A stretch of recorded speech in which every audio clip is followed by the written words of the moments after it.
एहसास न्याय का सबके लिए, आकाश न्याय का सबके लिए, उल्लास न्याय का सबके लिए, विश्वास न्याय का सबके लिए। अपने इस हिंदुस्तान पर हक हमारा भी तो है, इंसाफ के इस आशिया पर हक हमारा भी तो है। एक मुट्ठी आसमां पर हक हमारा भी तो है, एक मुट्ठी आसमां पर हक हमारा भी तो है।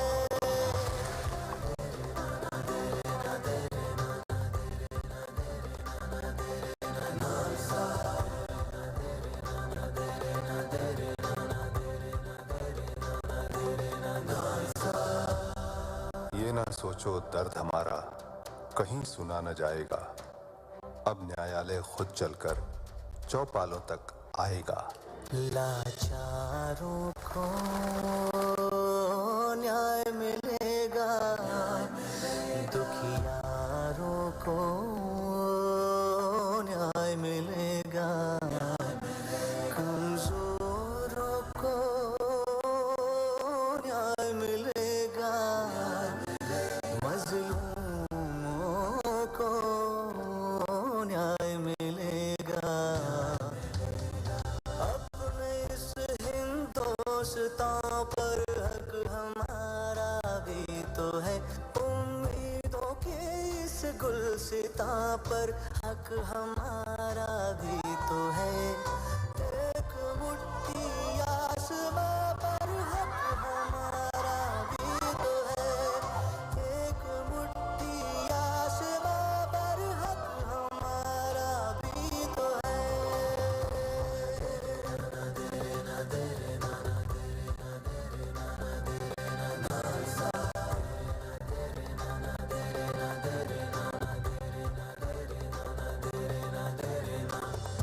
गरीब और कमजोरों को मुफ्त एवं सक्षम कानूनी सहायता के लिए प्रतिबद्ध विधिक सेवा प्राधिकरण नालसा, न्याय सबके लिए।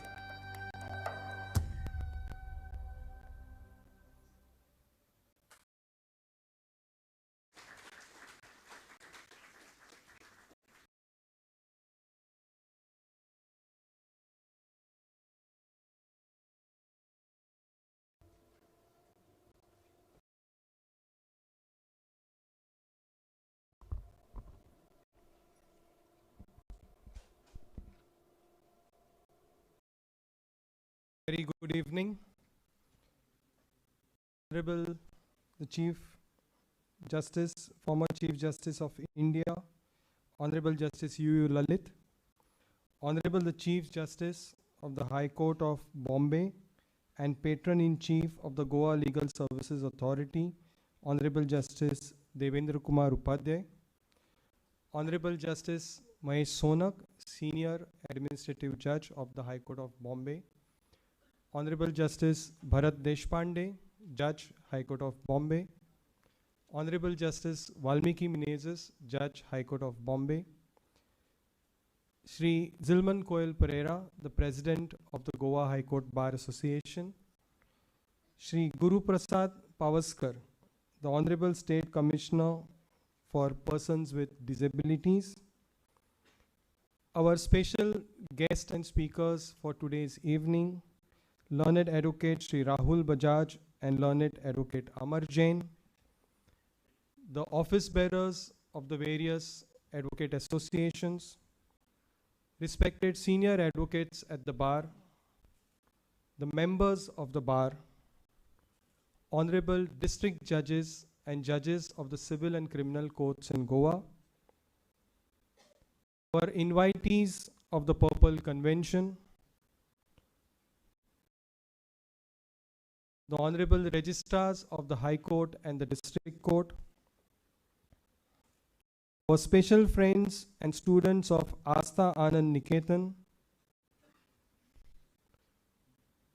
media members and friends. The State Commission for Persons with Disabilities of the Government of Goa, in association with the Goa State Legal Services Authority, the Goa High Court Bar Association, and Mission Accessibility welcomes one and all and cordially invites you to this Purple Convention to go with the International Purple Fest, which is being organized in the state of Goa. I welcome you all. To begin with today's evening, and keeping in theme with the Purple Convention, we have a welcome dance and a song performed none other than by students of Asta Anand Niketan. Can I request the students please come forward and showcase their talent before this gathering?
Friends, I think they deserve a much bigger round of applause.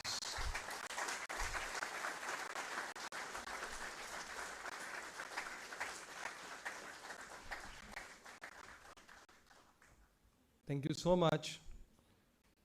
That performance by them has already made my heart beat multiple times. The message there was really heart-touching, and it really expounds the theme of this whole event to bring a smile on their face and to help them bring a smile on our face.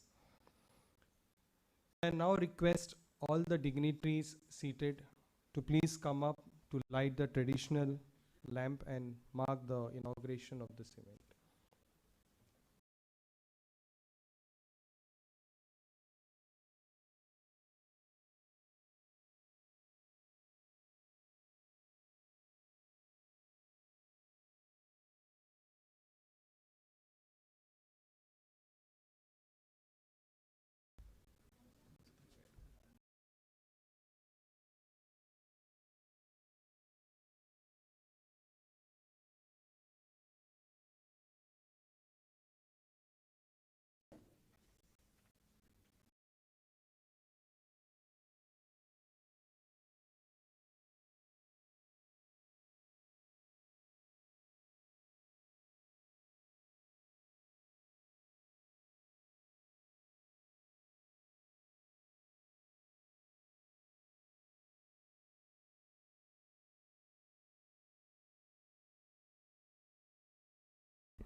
He is Mr. Sunil Sahasrabudhe. He is the sign interpreter.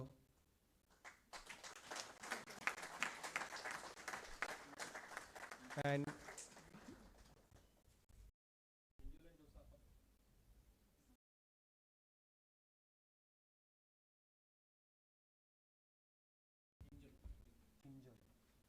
that's Miss Kinjal and Ms. Jyotsna. They are also the interpreters for today's function.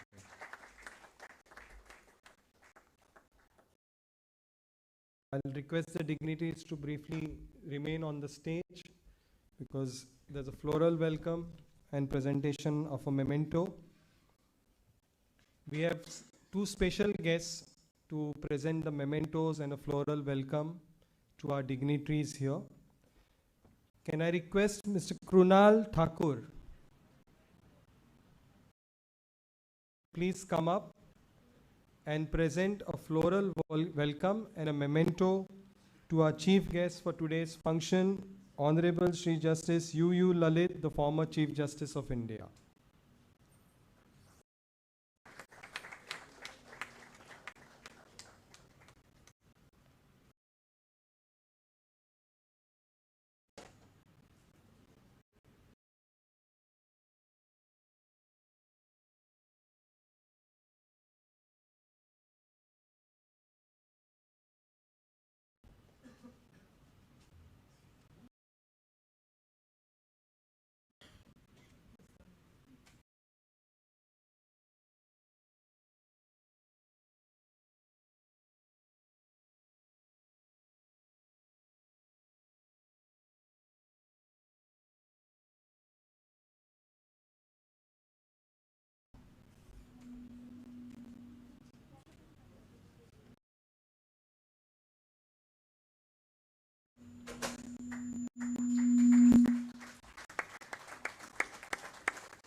I'll request Mr. Krunal to also present a floral welcome and memento to our Honorable Chief Justice, Shri Devendra Kumar Upadhyay.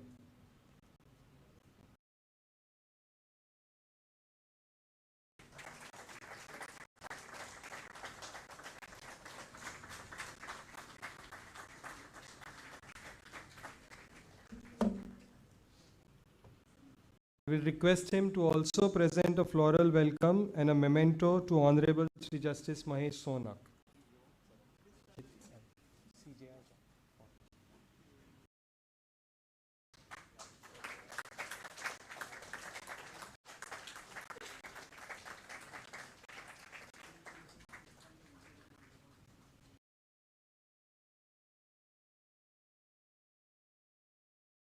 I will now request Mr. Amit Birje.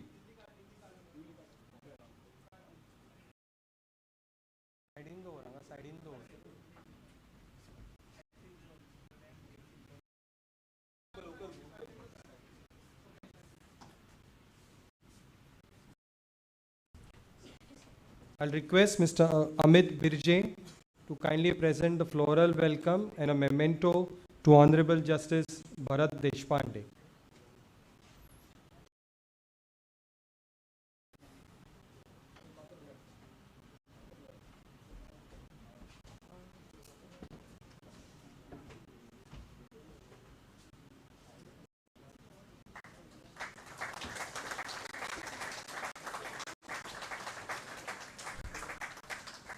I'll once again request Mr. Amit to present a floral welcome and memento to Honorable Justice Valmiki Menezes.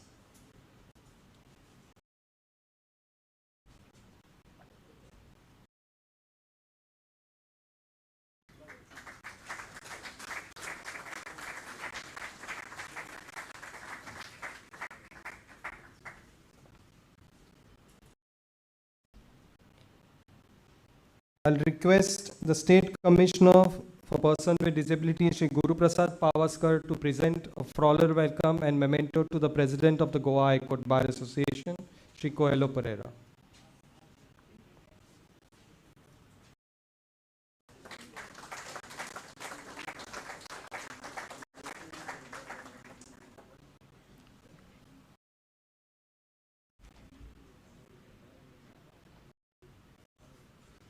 Thank you, sir. I'll request the dignitaries to kindly take their seats so that we can proceed with the event. Yes. I'll just request the sir to please stay back for a minute. They would like to take a group photograph.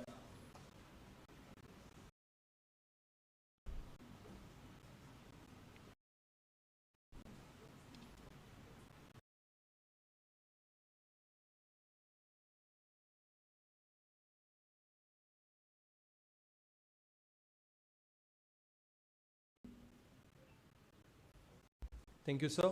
Request you to please take your seats.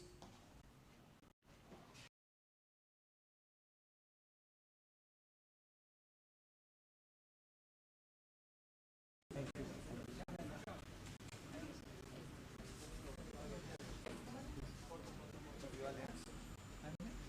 So fast.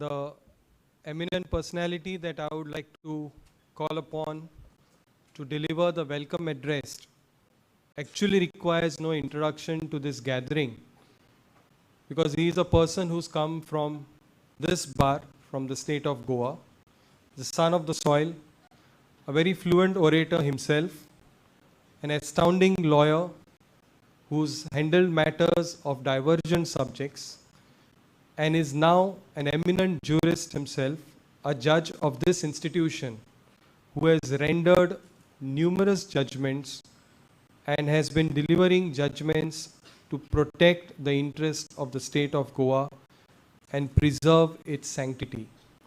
I request Honorable Justice M.S. Sonak to please come forward and deliver his welcome address.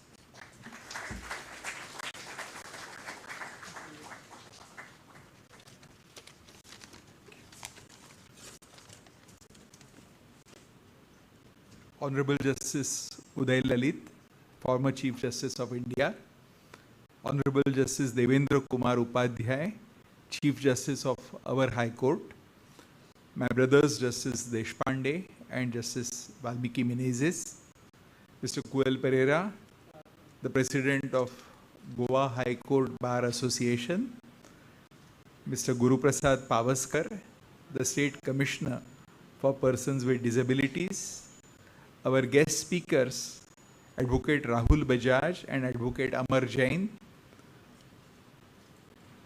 our wonderful friends who are present over here, and in fact, after their wonderful welcome dance, which was really divine, I think my giving the welcome address is quite superfluous, but please forgive me for continuing nevertheless.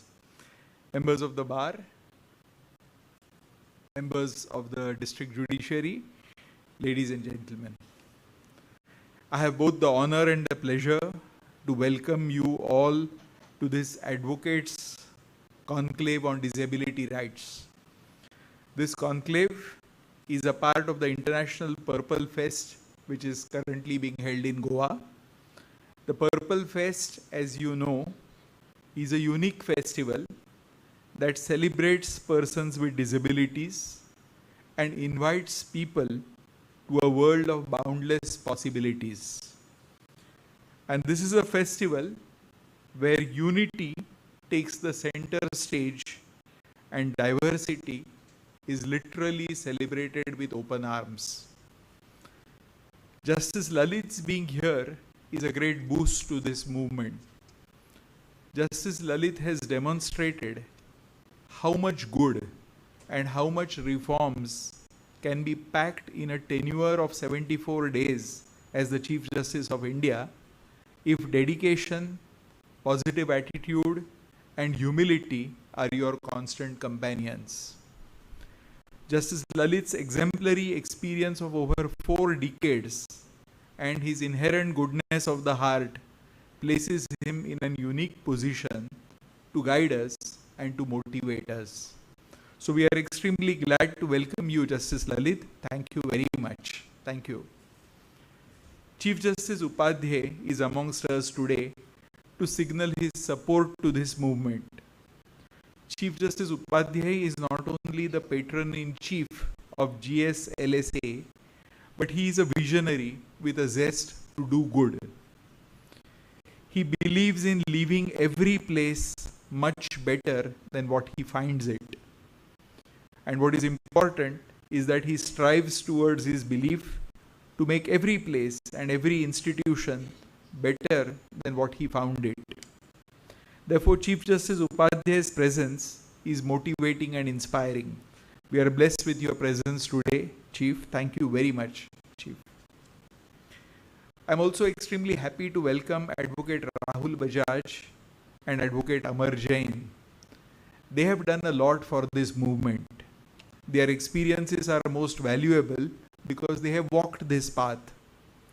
They would be best equipped to convince the world that the problem is not with having any disabilities, but the problem is with the barriers that we unwittingly or sometimes wittingly create. These barriers are not only physical, but they are attitudinal. The problem is with accessibility and lack of sufficient inclusivity. The ball, dear friends, is really in our court. Thank you very much, Rahul and Amar, for being here. Friends, I thank you very much for gathering here in such large numbers. I'm genuinely sorry for the space constraints, but I am confident that each of you will spread the message far beyond the confines so that these narrow walls are not seen as insurmountable barriers. Thank you very much and a hearty welcome to all of you. Thank you.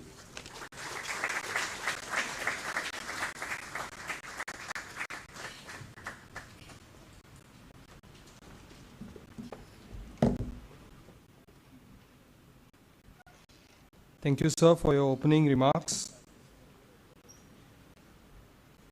Our first speaker for today's evening is Advocate Rahul Brajaj. And I had asked for a brief CV from Mr. Bajaj, but from what he has sent me, his achievements are endless. And I don't think time would be sufficient to describe his achievements. But friends, to understand what Mr. Bajaj is going to present before us, we need to first understand what is this whole Purple Convention? What is the concept of this International Purple Fest? Because this is a concept which is not known to many of us. Therefore, it would be apt in the fitness of order that I call upon the Commissioner of the Disabilities Department in the state of Goa, Shri Guru Prasad Pavaskar, to give us a brief insight into what is this International Purple Fest and what is the whole purpose of this Purple Convention. Can I request Shri Guru Prasad to please come forward?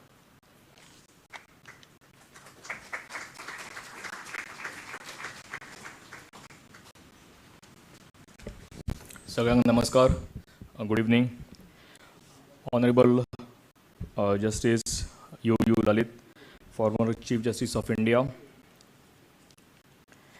Honorable Justice Devendra Kumar Upadhyay, Chief Justice High Court of Bombay and Patron-in-Chief Goa State Legal Services Authority. Honorable Shri Justice M.S. Sonak, Senior Judge High Court of Bombay at Goa and Executive Chairman Goa State Legal Services Authority.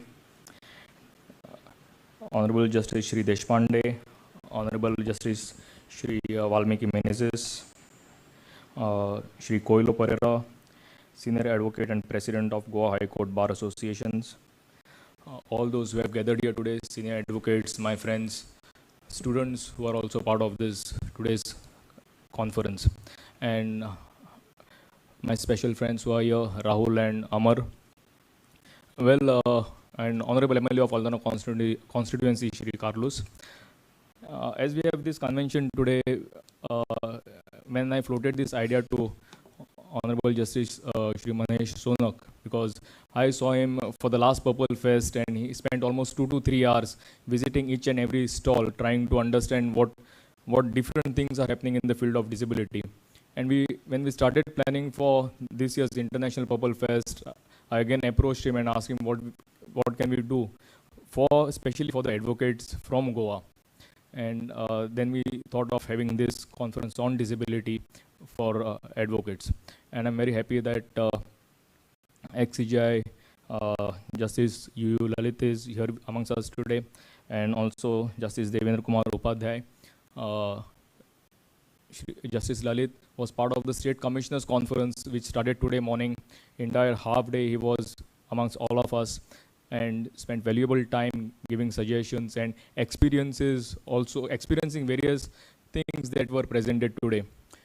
Both these conferences, the All India State Commissioners Conference as well as this Advocates Conference, is entirely curated by Advocate Rahul Bajaj and Advocate Amarjan.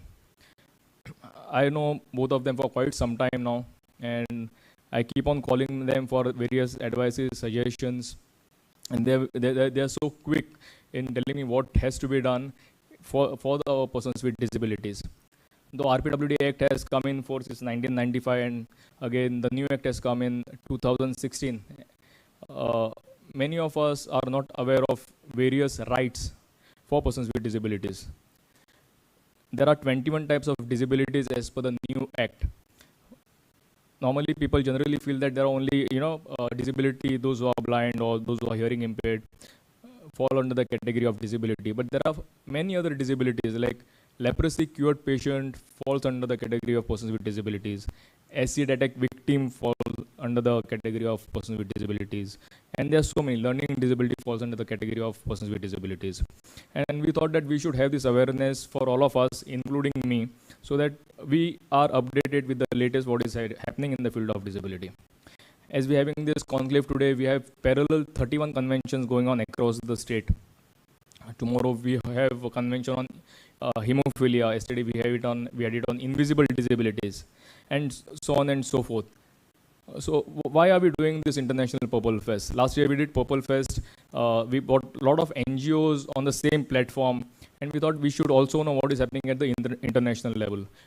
This time we have more than 15 countries which are participating. Many events are planned. Many games are being organized, right from wheelchair cricket to international blind chess tournament, para badminton. As I speak now, there are 2,000 para athletes which are participating in national para athletics competition at Bambolim. We have got a huge response for International Purple Fest. More than 10,000 delegates have come to Goa. They have registered. They are participating in various events. I would request those who are present here today, you should visit Purple Fest, at least spend some time with them. Come and see what the things are happening, what are the latest technology that is available in the field of disability. It's not an event. Purple Fest is not an event. We say it is a movement which has to spread across the country and has to cross the borders as well. And I'm very happy when we started this festival last year. Other states are now gearing up to have these festivals in their own states. Jammu had this festival last month, and I think MP is also planning to have a similar festival. It is about changing the mindset. It is about creating the sensitization. It is not only about physical infrastructure. We can see a ramp here where Kunal could easily come, but this kind of infrastructure needs to be there everywhere. It can't be only at one particular thing. We have started building ramps across Panjim, but the problem is the non-disabled have to be sensitized first towards disability. When we build a ramp, when we create an access, we find some people will park their bike. When we build a ramp, when we create an access, we find some people will park. It will take time. We are trying our best by creating this awareness. And Purple Fest is a platform for this awareness. Almost every day we have 3,000 students. We show them various movies on disabilities. Small documentaries are shown right from 10 minutes, 20 minutes, 30 minutes. So that the children who are there in the schools can look at persons with disabilities with a different attitude. It is not about doing charity. It is not about helping them. It is their right. We are talking about rights of persons with disabilities. And the RPWD Act 2016 has given a lot of powers to the state commissioners as well. But sometimes I feel it is a toothless tiger. Having said that, we are trying our best to ensure that the rules and laws are followed. We get so many grievances with regards to promotions for persons with disabilities, reservation which is there for 4% for persons with disabilities, which is not followed in various government departments.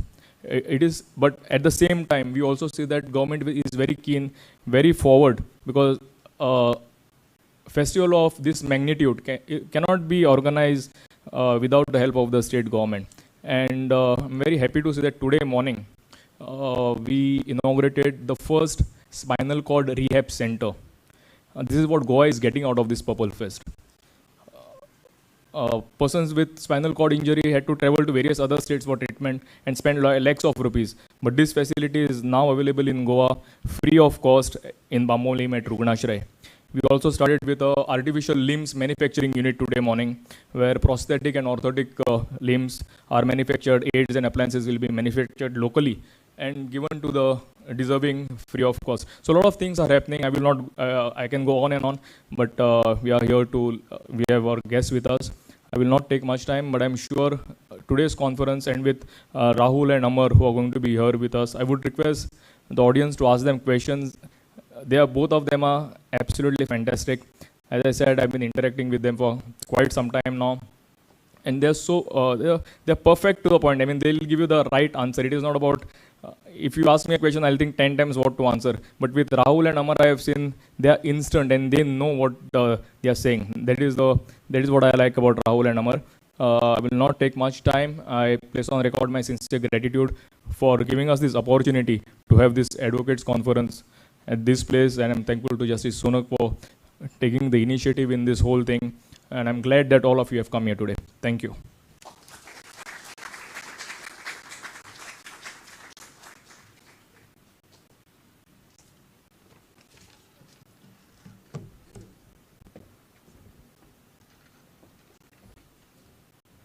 Thank you, Guru.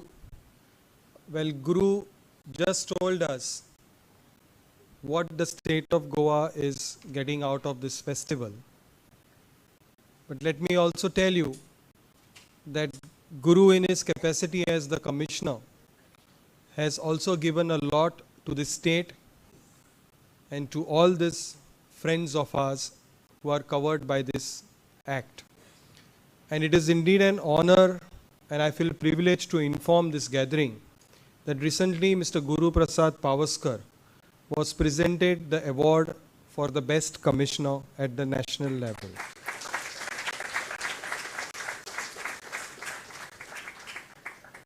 Our first speaker for today's evening is Mr. Rahul Bajaj, who is an advocate by profession. His educational qualifications include a BA LLB degree from the Ambedkar College of Law, University of Nagpur, training on human rights advocacy on death penalty and remote warfare from the Reprieve Bonavero Summer Fellowship, University of Oxford, Bachelor of Civil Law from the Faculty of Law, Linacre College, University of Oxford, MPhil in Law, Faculty of Law, Linacre College, University of Oxford. Part of his achievements includes his inclusiveness in the Rhodes Trust, the National Law School of India University, Nalsar University of Law, Hyderabad, National Law University, Delhi, Member Accessibility Committee, Delhi High Court, Subcommittee Member of Physical and Functional Accessibility, Supreme Court of India. And in this varied positions that he has occupied, he has assisted in designing questionnaires for stakeholders. He's participated in multiple rounds of consultations. He's assisted in making the High Court websites more disabled friendly. He has conceptualized and taught course on private law and fundamental rights to a number of students. He's founded and ran the Rhodes Disability Project, an initiative aimed at fostering dialogue on the lived experiences of Rhodes scholars with disabilities. He's taught intellectual property to a number of students. And the list goes on, but the most standout performance, I would say, he was instrumental in delivery of the first judgment by the Honorable Apex Court under the Act of 2016. We have a very dynamic personality before us, and to tell us on the Disabilities Act, its nuances, and what we need to know, I call upon our first speaker, Mr. Rahul Bajaj.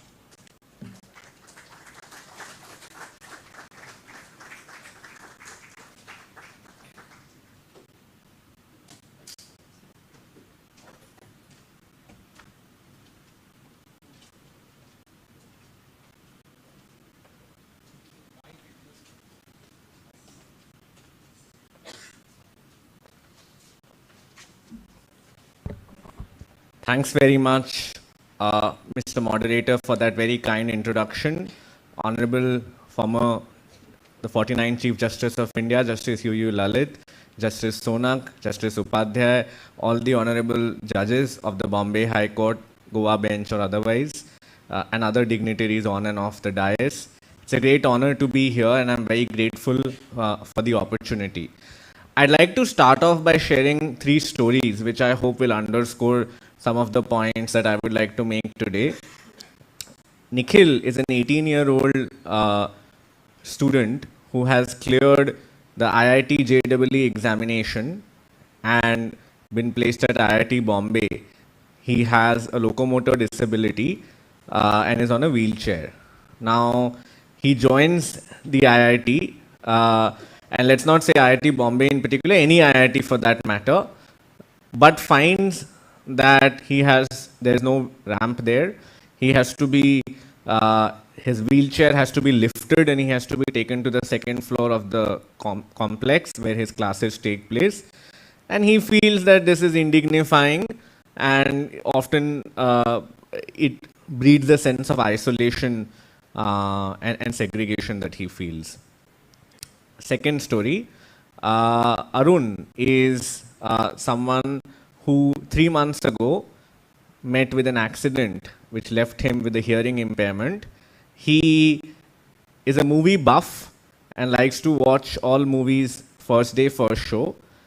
After he became hearing impaired, he finds that he is unable to follow movies like he could before because they do not come with subtitles and captions, which persons with hearing impairments need to be able to follow the oral aspects of a movie, which they are not able to hear because of their hearing impairment, and thereby remains shut out from the movie watching experience, which obviously is not just entertainment for entertainment's sake, but also has several second order benefits in terms of the educative value that entertainment content has. Third example, Lisa is a lawyer who is well educated. She has studied at the best institutions in India and abroad and pursued law and graduated top of her class. Now she comes and joins a commercial law firm in Delhi and finds that she is not able to work effectively. Why? Because when her seniors ask her to pull out particular judgments, the database that she needs to use to access those judgments is not accessible to her as a blind person with the talking software that she uses, which is called a screen reader. Therefore, she is unable to do it independently and needs someone's help. She finds that a number of files that she has to access are not in accessible format. They are image-based PDFs, which screen readers do not interact well with. She finds that there are thousands and thousands of pages of files which she is not able to track down. And despite her talent, she is unable to contribute effectively. And when she asks for special assistance in the form of hiring a junior who can assist her with her needs, a law firm says, sorry, we can't do it. It would be like hiring 2 people for the task of 1, and we can't afford it. Too bad.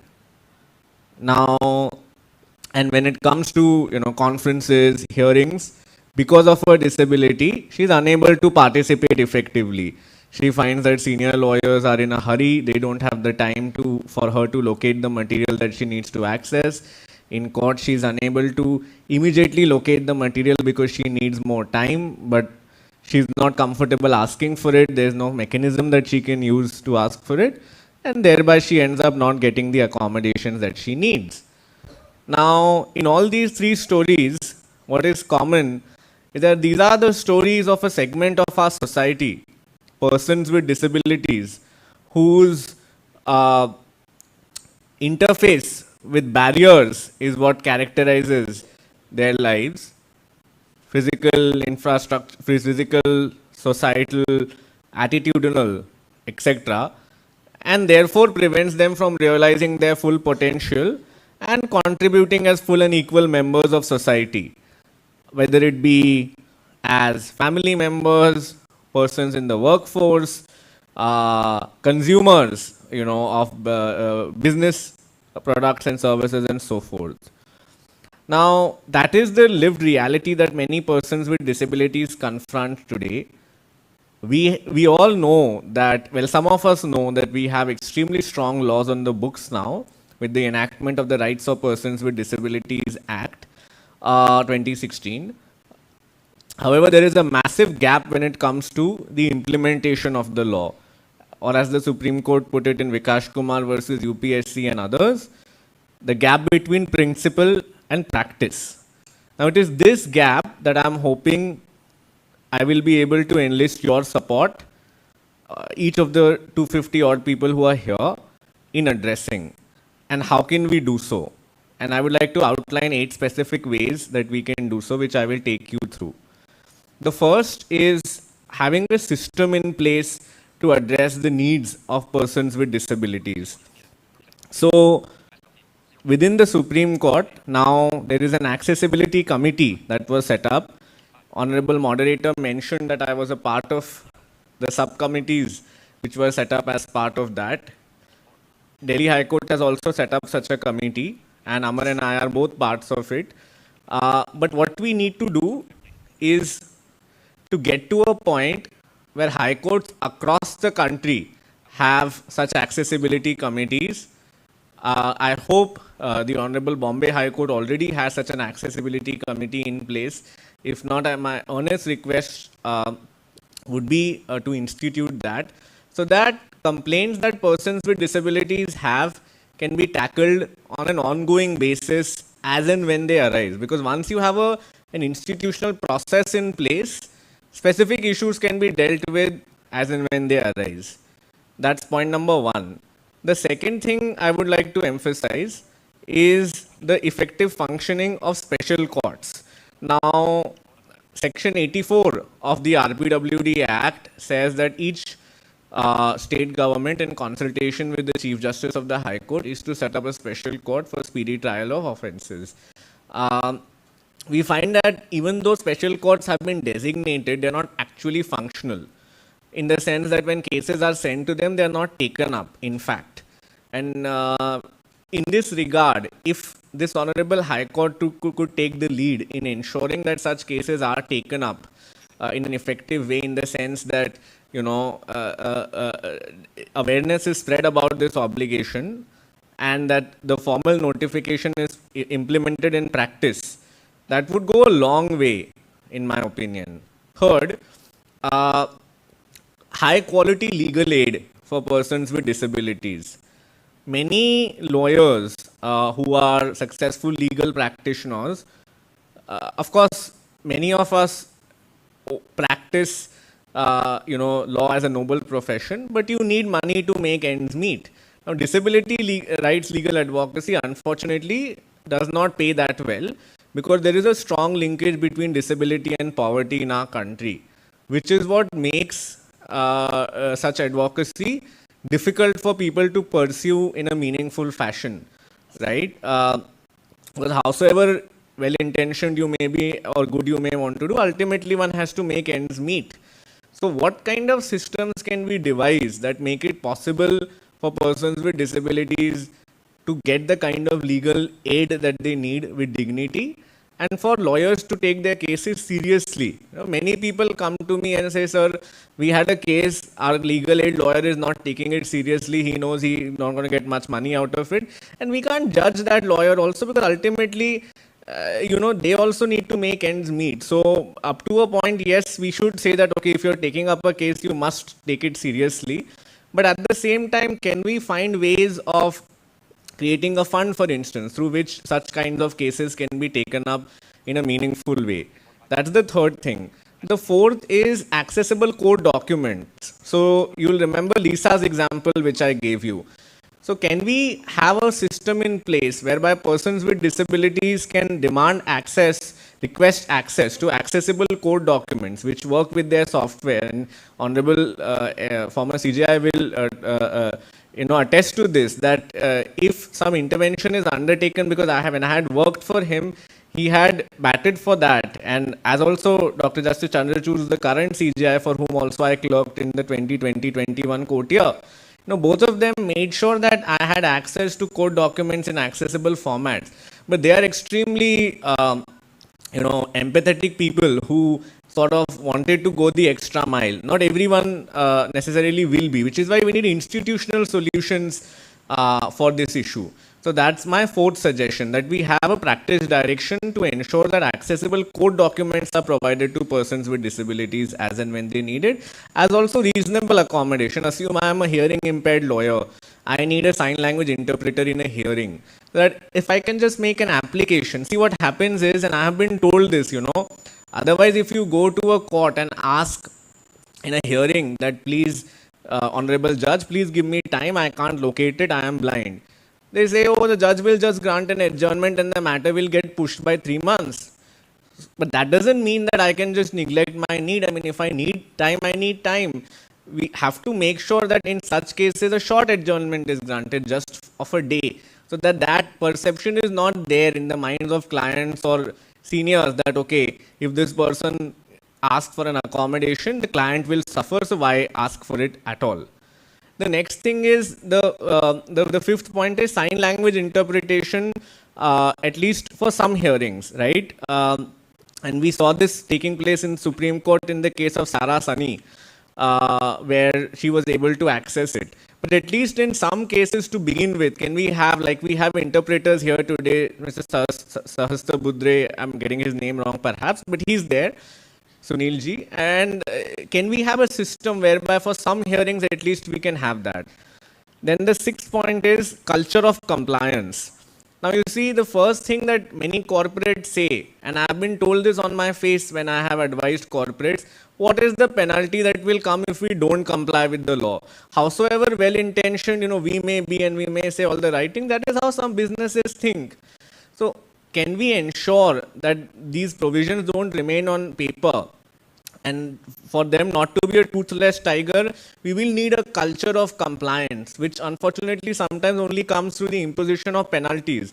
In the Jija Ghosh case, the Supreme Court imposed a penalty of 10 lakh rupees on SpiceJet, which had discriminated against a woman with cerebral palsy and deboarded her, thereby violating her dignity. So those are the kinds of precedents that we need in cases where the violation of the rights of the disabled is made out. Seventh point is having accessibility be a line item, in all new offerings that the court launches, whether it be physical or digital. Can we do this? Making sure that we check everything for accessibility before it is launched. Right nowadays, like you have a EIA, Environmental Impact Assessment. Can we have the same for disability? Thereby making sure that we don't have to firefight later and have accessibility from the get-go. So, and yes, and then last and eighth, can we think of starting a lecture series whereby, once a year we get experts in the subject or judges to come and talk about disability rights law and sort of latest issues within the space. And if a high court as significant in our country's judicial landscape as the Bombay High Court were to do it, it would send a very powerful signal across the system.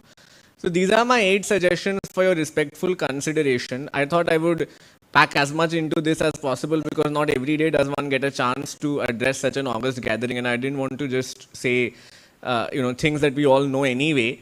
I hope this will give you some food for thought, and thank you very much for listening to me.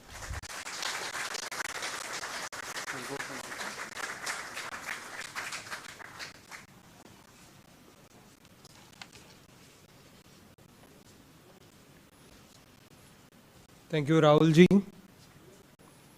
Our next speaker for today's evening is learned advocate Amar Jain. Mr. Jain is a corporate lawyer. As part of his professional engagement, he has worked in the areas of contract management, Indian and international capital markets, banking and finance, foreign currency, external commercial borrowings. Amar has worked with firms Trilegal and Cyril Amarchand Mangaldas and Accenture India. Amar is also a certified professional in web accessibility. He has trained about 219 people worldwide. He's been a part of certification programs which helps Amar to provide consultancy and training on making website and apps accessible for everyone, including persons with disabilities. Amar has blindness as defined under the Rights of Persons with Disabilities Act. He is a recipient of NCPEDP emphasis Javed Abidi Public Policy Award by National Center for Promotion of Employment of People with Disabilities and Emphasis Limited for his work in the area of public policy. Sarojini Triloknath National Award for Best Role Model by National Association for the Blind. Delhi and Encore Award by Accenture India Corporate Functions for leading. It's all in his DNA.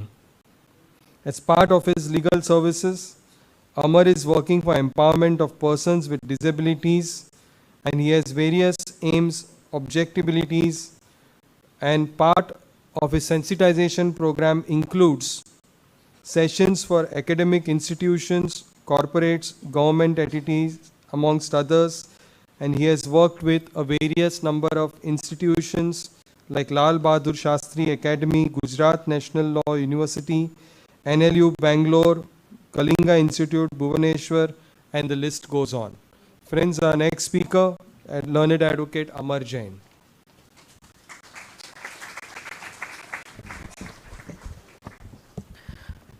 Former Chief Justice of India, Honorable Justice U. Lalit,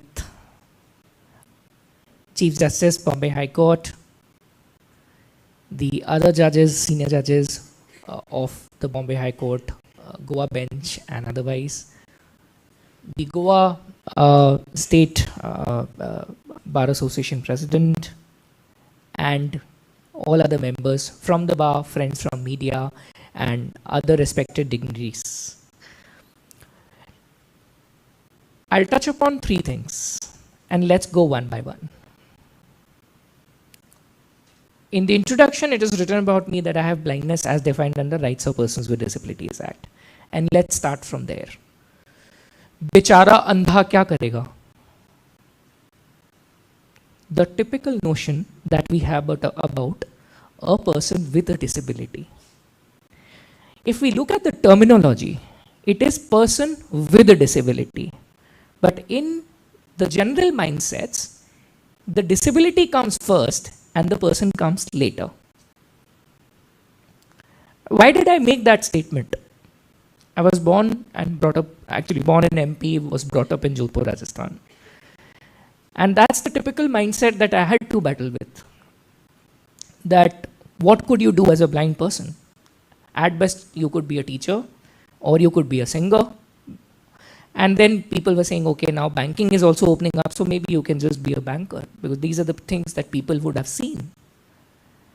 When we talked about persons with this International Purple Fest or Purple Fest, the idea is not really to say that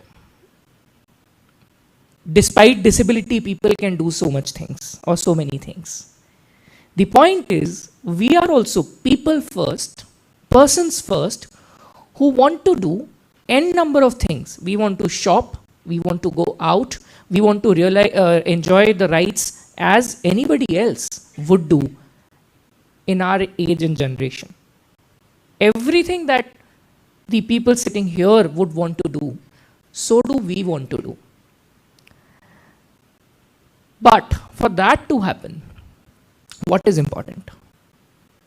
First is that we recognize the importance of rights of persons with disabilities. The Rights of Persons with Disabilities Act, which came into 2016, has granted a number of rights, including right of non-discrimination on the ground of disability, right of equal opportunity in employment, obligation for government and private service providers to make their services accessible, and the list can go on. Right of financial independence, right of owning mobile and immobile property, right? There are right of community living, right to have a family. I seriously wonder, why did we come to a point where we had to list down these rights as part of a statute? These are common rights that each one of us has. But just because we have a disability, does that mean that we should be denied these rights? If the answer is a no, then we need to think that what is it that we can do to make sure that the system is able to provide the rights that people with disabilities deserve. And let's take this from here. If a person with speech and hearing impairment goes to a police station to file FIR, and he or she is not able to effectively communicate because there is no sign language interpreter available who's professional, and we are able to make sure that the person with speech and hearing impairment, whatever he or she is trying to communicate, is actually interpreted the right way by the interpreters, and there is no loss of content or loss of actual facts when the FIR is being registered. And I'm talking of cases like rape, right? If we want to come to court, then do we have the registry, the filing procedures, the website, the platforms used for conducting virtual hearings, or the court processes, accessibility embedded in it?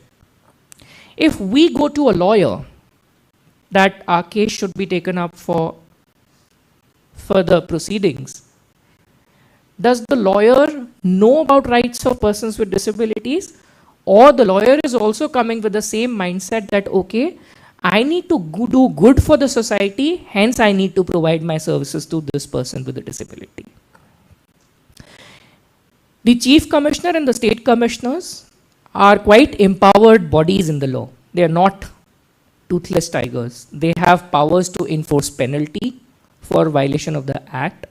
They have powers for enforcing and summoning people for attendance, for documents, for information, and many other powers to enforce the rights of persons with disabilities. So what is it that we, as the court system, the members from the bar, can really do about it? First, awareness. Awareness of rights of persons with disabilities. Looking at people with disabilities as equal citizens, as equal components, and as equal participating actors of the society. Can we use our judicial legal academies, district judicial legal academy, to conduct sensitization sessions for judges, for court staff, for lawyers, and for people with disabilities, and otherwise? That's first action. Second, in the court system,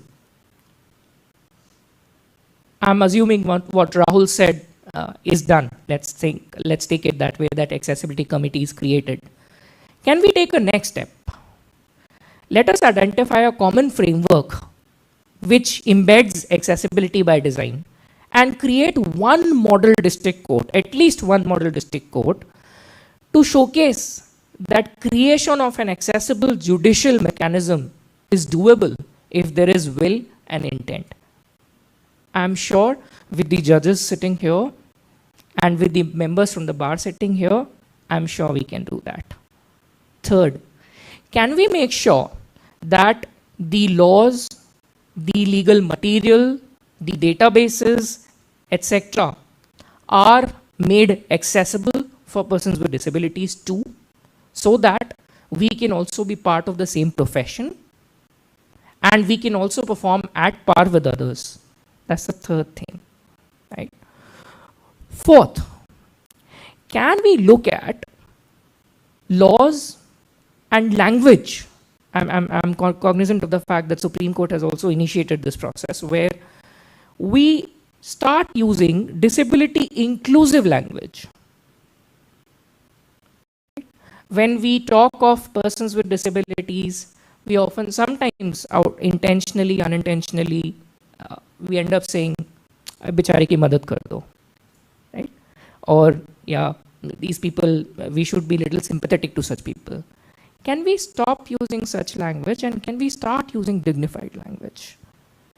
So that people with disabilities also feel empowered, and we, when we look at people with disabilities, also look at it with the dignity and respect that they deserve. I think the law is very clear, the mandates are very clear. There is a gap in the implementation, and I think we as actors in this system, be it lawyers, be it judges, be it court staff or otherwise, even media, portrayal of disability in media. You had a movie called Aankh Mein Choli, which had made fun of disability and got notices issued by Goa State Commissioner for Persons with Disabilities, and many other people took action against it. Or when we do journalism around disability, are we using disability inclusive language? I think the whole narrative needs to shift from disability first to person first approach. And it's really, you know, if you do an homework today at home, if you total the word attitude, A-T-T-I-T-U-D-E, if you just total it, there are 26 alphabets in English language. And if you just look at where is each alphabet placed, so say let's A is number 1, T possibly is 19 or whatever the number is. If you total this, you'll get to 100. But if you try this with any other word, knowledge, hard work, success, whatever the common parameters we think that are important in our life, you're not going to get at 100. It will either exceed 100 or it will be below 100. What gets us to 100 is attitude. So taking all proactive measures to have that right attitude for people with disabilities and looking at each touch point of our justice delivery system, be it courts, be it registry, be it the members from the bar, when we as lawyers send legal notices or any material that we file in the court, are we filing it in a way, or are we sending it in a way where if the other person happens to be a person with disability is able to access? Now then the question comes that for a little population of, I mean, by the way, the World Health Organization thinks that it's 1.3 billion of the world, or 16% of the world, which is persons with disability. For this population, the amount of effort, do we need to do too much? Do we need to put too much of effort? Let me give you just few examples and end it there to leave you with this thought. I as blind person and Rahul as blind person or Turab as blind person, all my colleagues are co-founders of Mission Accessibility, we can't see photographs. So when you upload a picture of this event today or anything on your social media platform or or when a digital copy of this news articles or press clippings is published, all we ask you to just give one-line description of the image. That image could possibly be that all the senior most judges are standing on the dais and lighting the lamp. Just one-line description below the photograph. I'm not getting into technicality of how this can be done, but the idea is just by giving that one-liner description, you made an entire world of picture accessible to people who are blind. Honestly ask yourselves, was that too much of effort? Can I hear yes or no? Right? I think that's really what we need to think about. Accessibility is all about the ability to be able to access without adaptation or without modifications. Depending on your ability, you can access things as they are if they are designed keeping accessibility in mind. And I think it starts with attitude and goes on to every other angle of our life. I didn't want to give you a legal speech or what could courts do, what could judiciary do, or what could bar do, or etc. Rahul has summed up very well. I just wanted to leave you with this thought that look at us as persons first and then identify what does it take. See, the fact that our disabilities can't be cured, be it naturally, supernaturally, or otherwise, is a fact. But what can we do? What measures can we take which can help us bridge that gap of absence of that particular functionality? If we can't see, then what is it that we can do to bridge that gap of eyesight not being there? I think that's the thought we need to, I want to leave you with. Thank you so much for this opportunity, and thank you, Pauskasa, for arranging this. Thank you so much.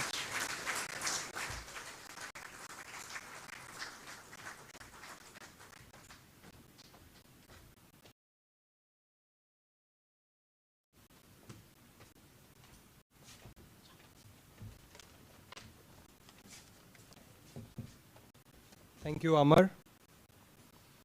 It is my honor and privilege to introduce our next speaker for this evening. His Lordships was born on 16th of June 1965 at Muskarai district, Ambedkar Nagar, Uttar Pradesh. He had his college education in Colvin Talukdar's College, Lucknow, graduated in laws in the year 1991 from Lucknow University, enrolled as an advocate on 11th May 91 and joined the chambers of his esteemed father, Shri R.A. Upadhyay, practicing at the Board of Revenue for more than 60 years. Then he later joined Shri Mohammad Arif Khan, senior advocate, and Shri S.K. Kalia, again another senior advocate, practiced on civil and constitutional law at the High Court of Judicature at Allahabad at Lucknow. He was appointed as the Chief Standing Counsel, State of UP in May 2007, and continued to hold that office till his elevation as a judge of the High Court of Judicature at Allahabad. He was appointed as the puisne judge of the High Court of Judicature at Allahabad on 21st November 2011 and took oath as the permanent judge of the High Court of Judicature at Allahabad on 6th August 2013. Became senior judge of the Lucknow bench on 28th March 2023 and appointed and took oath as the Chief Justice of the High Court of Bombay on 29 July 2023. Amidst us, the Chief Justice of the High Court of Bombay, Shri Devendra Kumar Upadhyay. Sir.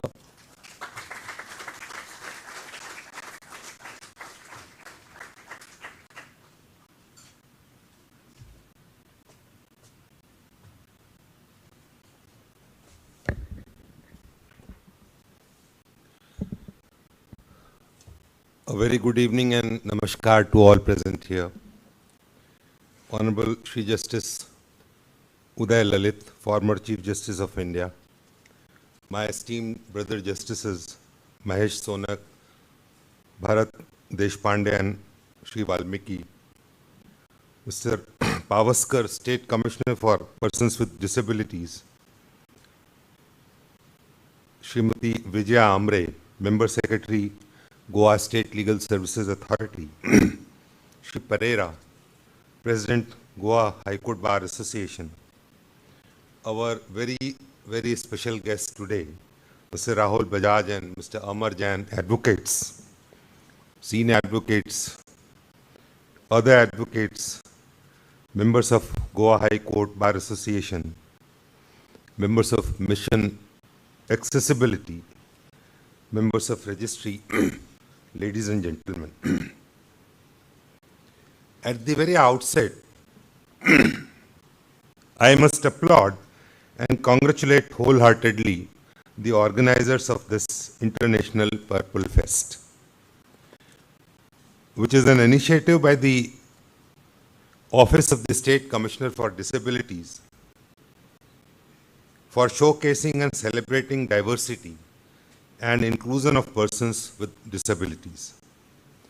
I am happy that this Advocates Conclave on Disability Rights as a part of Purple Fest is being organized in association with Goa State Legal Services Authority, Goa High Court Bar Association, and the NGO Mission Accessibility for spreading awareness in the society about persons with disabilities and their empowerment. You know, every individual is bestowed with some skill and talent, and disabled people are no different. People, so thank you.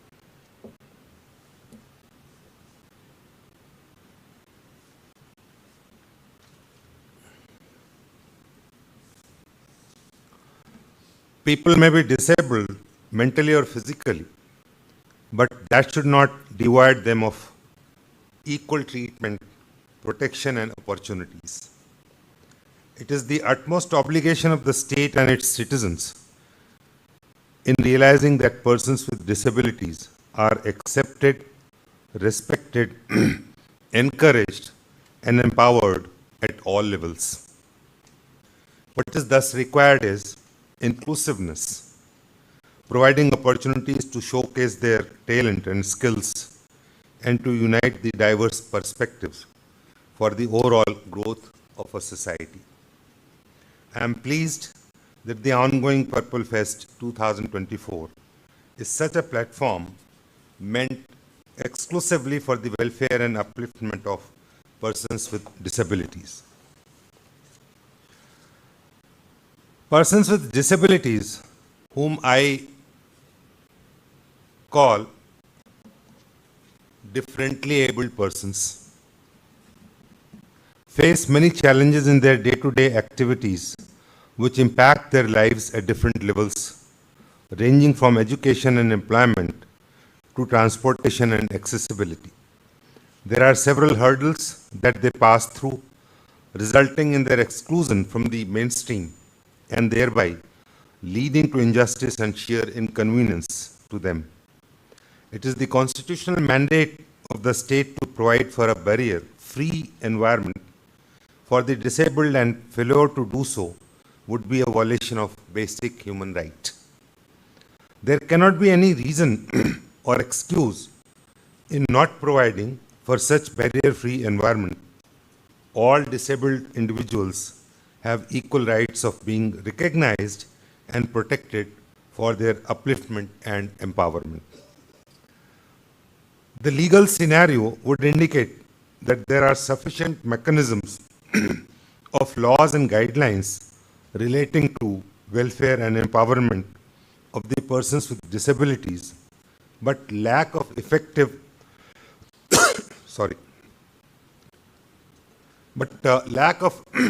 effective implementation and awareness has been a major challenge, and this is the area that needs to be relooked positively.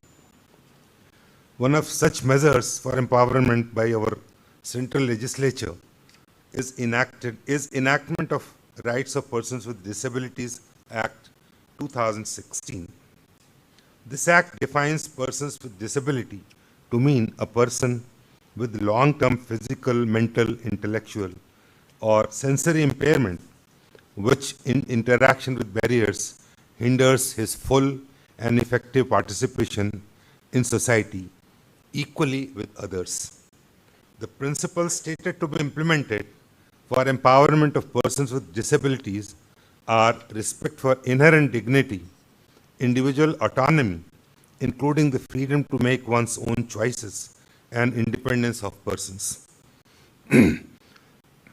Various crucial aspects have been stressed upon, such as non-discrimination, full and effective participation, and inclusion in society, respect for difference and acceptance of disabilities as part of human diversity and humanity, equality of opportunity, accessibility, equality between men and women, respect for the evolving capacities of children with disabilities, and respect for the right of children with disabilities to preserve their identities. These principles reflect a paradigm shift in the thinking about disability from a social welfare concern to a human rights issue. Similarly, there are many other rights incorporated under the Act which need to be taken care of. Besides the Act of 2016, there are many other guidelines for empowerment of persons with disabilities. However, as we keep noticing, there is a lack of implementation of these laws and guidelines effectively. Our courts have also stepped in on several occasions by judicial intervention, including reservation in education and employment prohibiting discriminations, provisions for healthcare, social security, and so on. Thus, from the legal perspective, the community of lawyers, jurists, and judges have a huge role in uplifting and empowering the persons with disabilities. It needs to be ensured that the persons with disabilities enjoy equal and effective legal protection, passionate guidance, and are made aware of their rights in availing opportunities for their well-being.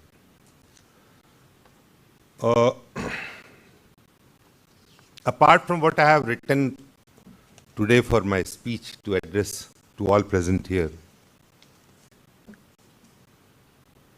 I would just narrate one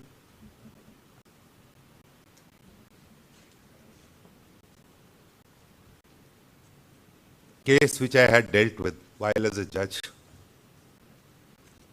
of the Allahabad High Court at Lucknow. And this story, which is a real one, will tell us, rather, tell us more effectively what our guest speakers today told about the inclusiveness and the lack of accessibility to the persons with disabilities. Now, I was trying a writ petition filed by the District Legal Services Authority, where a challenge was made to an order passed by the district judge denying its permission or leave under the Hindu Adoption Act for permitting adoption of an orphan. The district judge held that under the JJ Act, adoption can't be permitted because the cumulative age of the parents, prospective parents, adoptive parents, is exceeding 90 years. Therefore, this adoption can't be permitted under the JJ Act. And the situation of that child to be given in adoption was such that it was difficult for the district judge to hold that the child was a Hindu. What happened? A deaf and dumb lady, it's a very touching story. A deaf and dumb lady was mentally retarded, was a victim of rape. He, in the pregnancy, was found roaming around in the roads, on the roads of Allahabad. So the authorities of the district administration persuaded her somehow, took her to the protection home for women. But she was pregnant out of that incident of rape. She was to deliver a child. She was deaf and dumb and mentally retarded at the same time. She was brought to Lucknow, admitted in medical college. She delivered a child. But because she just could not understand what all was going with her, she never liked her child, and she, whenever the child was with her, she started beating the child. So the matter was taken up by the superintendent of the Women Protection Home with the District Legal Services Authority, who put up an advertisement for giving that child in adoption. One couple in Lucknow came forward, but then under the Hindu Adoption Act, if the child's, both the parents are not giving their consent, then adoption can be permitted only with the leave of the court. But that leave was denied on the grounds, as I told you. That order was under challenge.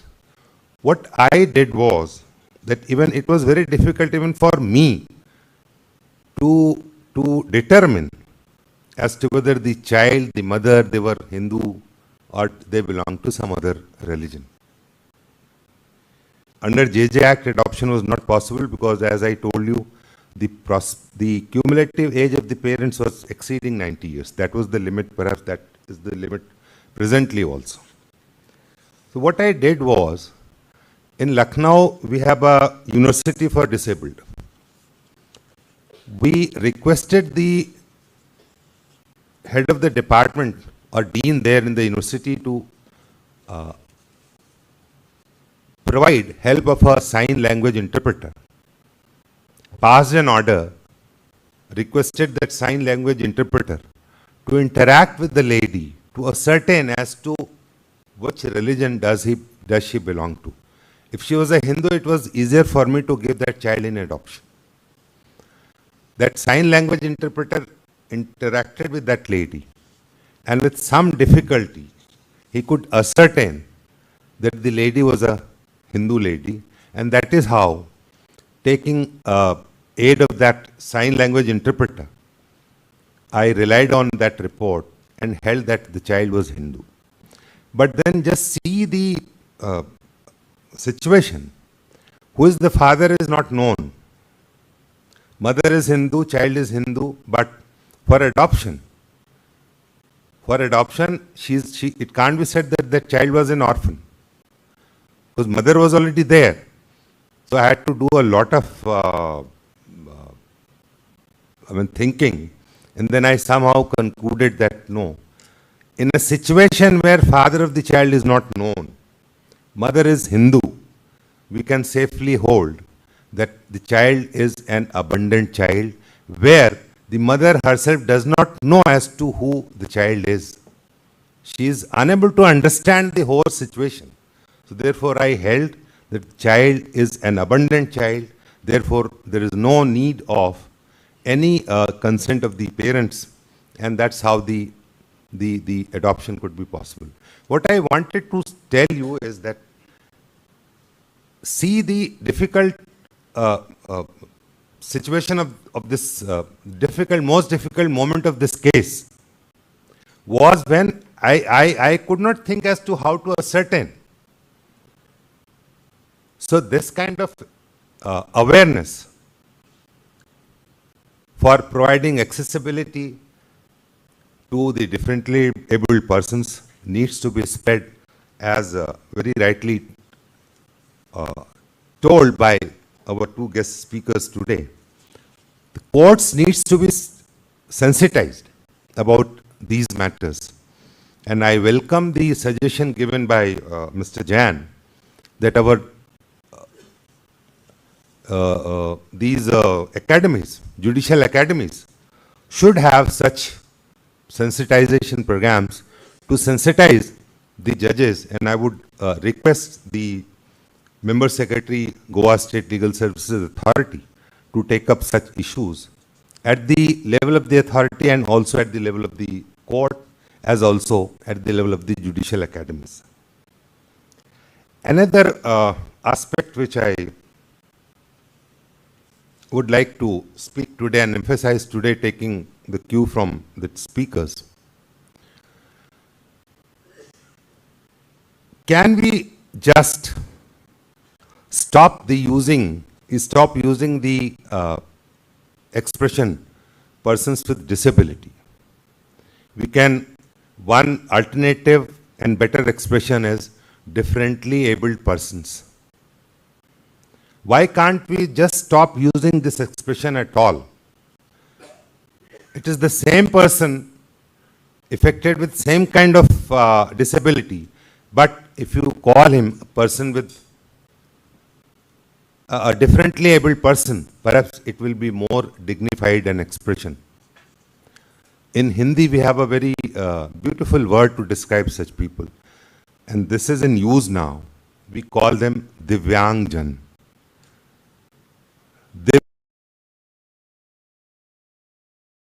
And Ang means the limb, so persons with divine limbs. Earlier, the word was Vikalang, persons with Vikalang. Vikal means test. So this kind of exercise by the linguists, by all others, should be undertaken so that we can find better and more dignified expressions to address the persons with disabilities. And in fact, everyone must have noticed in his day-to-day experience in life that the so-called disabled persons, for any reason whatsoever, natural, supernatural, or whatever, if they have some kind of deficiency in the worldly sense, the other sense is more strong than the sense which is possessed by a common person. So they in fact are persons with ability, of course a different kind of ability. This will be my request, my suggestion to all present here. And I would request the Disability Commissioner present here to take up this issue with the universities in the departments of linguistics so that we can find some better expressions. I would conclude by wishing the organizers of the International Purple Fest and all concerned a very grand success of the fest and its endeavors in future. Thank you very much.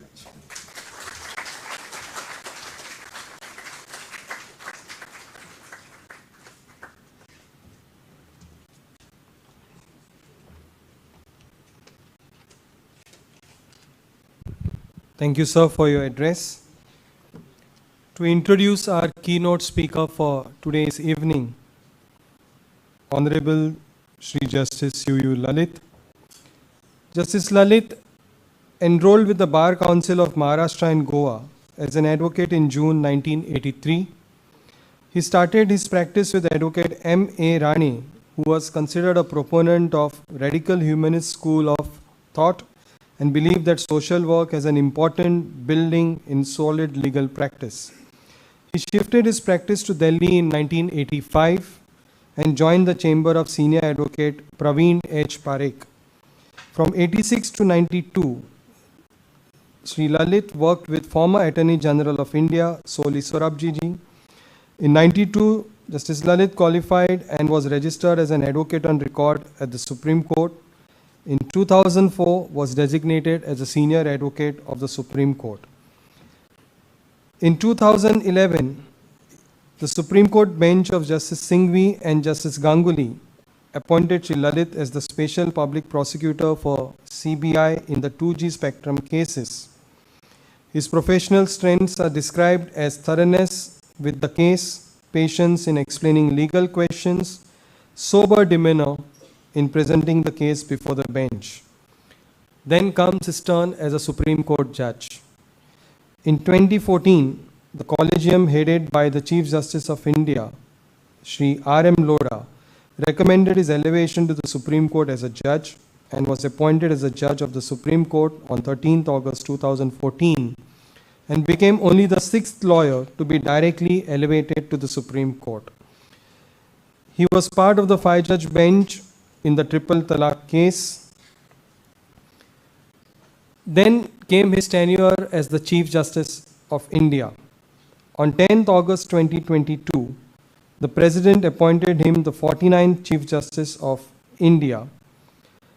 Justice Lalit's tenure, despite being short, had brought major administrative changes to the court at a frantic pace of work, with each bench of judges having to deal with 60 to 70 cases per day.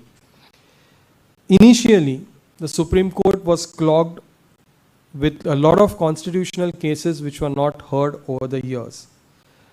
To reverse this trend, Justice Lalit announced that a constitution bench would hear 25 constitutional cases on his first day that he assumed office, and under his tenure, at least one constitutional bench functioned every day. The landmark cases include the legality of the Citizenship Amendment Act, validity of demonetization, declaring of Muslims as a socially and educationally backward community in Andhra Pradesh, the right to dignified death, protection of Jallikattu, and so on and so forth. It is indeed our honor and privilege to have such a towering personality before us today to deliver his keynote address. I welcome Honorable Chief Justice Lalit, the former Chief Justice of India, to kindly deliver his keynote address.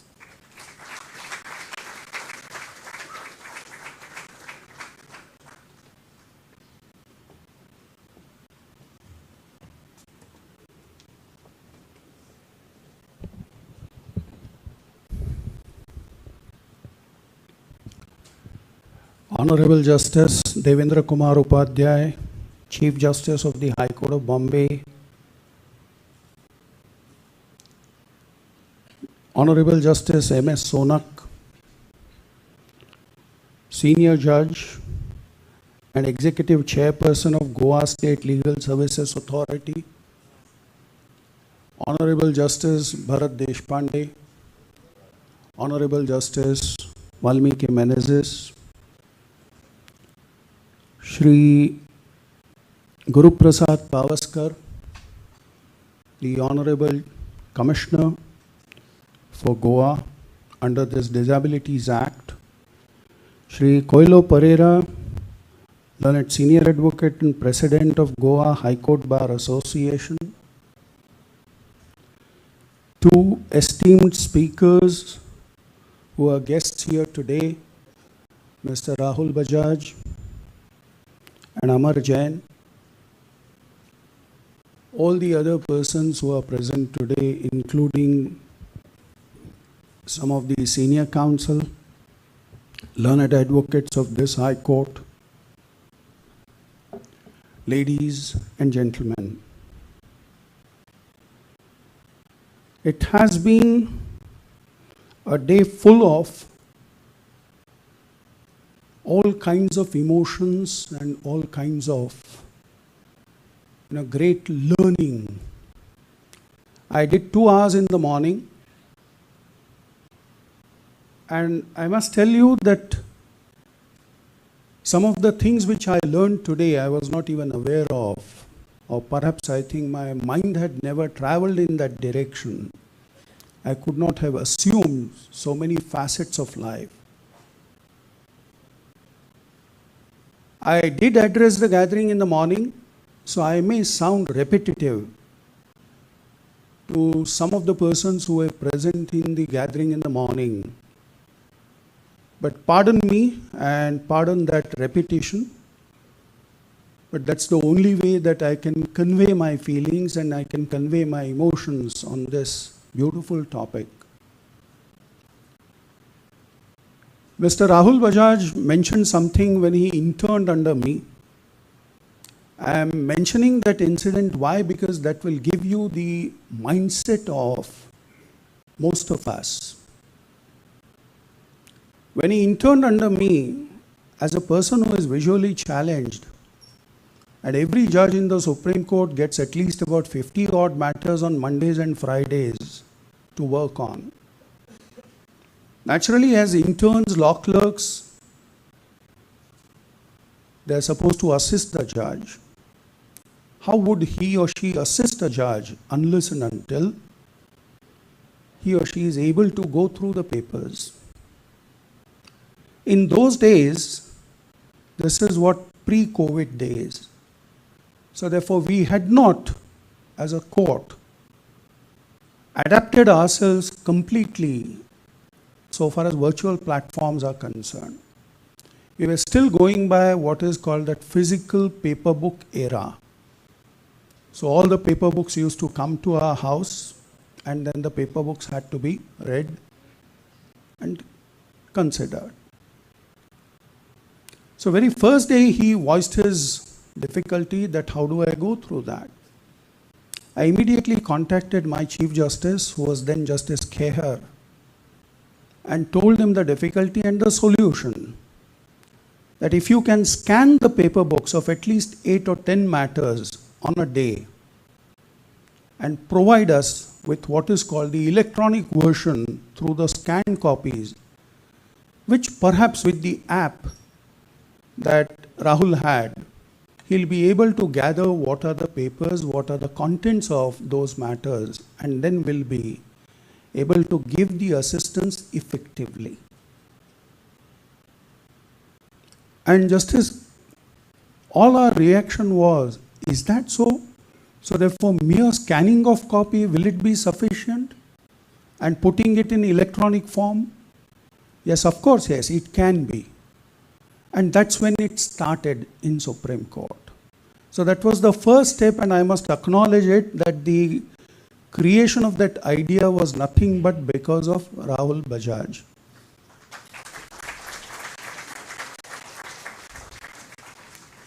So it is not as if that we were against that idea, or there was any apathy on part of the judges of the Supreme Court or the registry or the administration. It's just that we had never thought in that particular direction. I was told that this ramp before us has been installed only because of this function. I'm not blaming the High Court or anybody who is connected with the administration. This kind of contingency was never thought of. So the moment you come across these difficulties, that's when your antenna starts sort of getting raised. That's when your thought process starts getting initiated in that direction, and that's when you start having some solution or the other. I recollect about 25 years back, I had gone to the United States, and I found for the first time that every public building in that country was disabled friendly, that it could be accessed by any wheelchair person.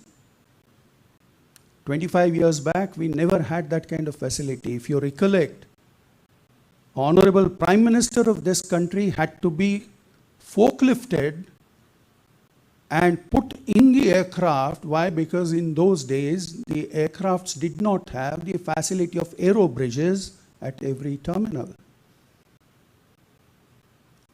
This is what we as society, perhaps, I think, if I may use the expression, we are guilty of that insensitivity or lack of sensitivity on our part.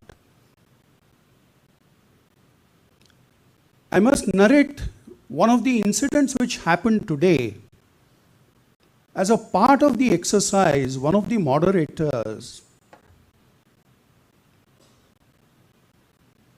put blindfold on our eyes, all the entire gathering, about say 25, 30 of us.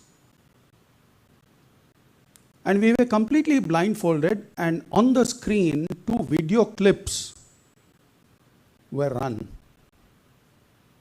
The first video clip had no dialogues, or rather very less dialogues. There were some sounds that somebody is actually entering the water. There were other sounds, the sporadic conversations. The second clip had a better conversation, or rather, greater role for conversation. At the end of it, all these 2 clips, we were asked one question: have you been able to gather what was going on? And I must say that I was not able to gather anything. Now, this is a beautiful way to open our eyes to the reality that a visually challenged person, how he must be feeling in a cinema theater. And that moderator then said that look at some of the films which are more of video content, and she gave one example which is Brahmastra, and said that how do you expect somebody who is visually challenged to understand, to assimilate what is going on in that theater. And that's what is, as a society, what we must do. I must also say that one of the greatest achievements by Mr. Rahul Bajaj is the fact that at least 2 movies, Pathan and Jawan, both starring Shah Rukh Khan, he was able to get a separate feed which would be possible for some of the differently abled persons to gather the content of that particular film. This is what a beautiful expression in which we say, if we accept that yes, all Indians are equal and we are brothers or sisters, there is an element of fraternity, then how do we carry that element of fraternity to what level? I must also say that years back, about 20 years back, there was one activist called Javed Abidi or Javed Afridi,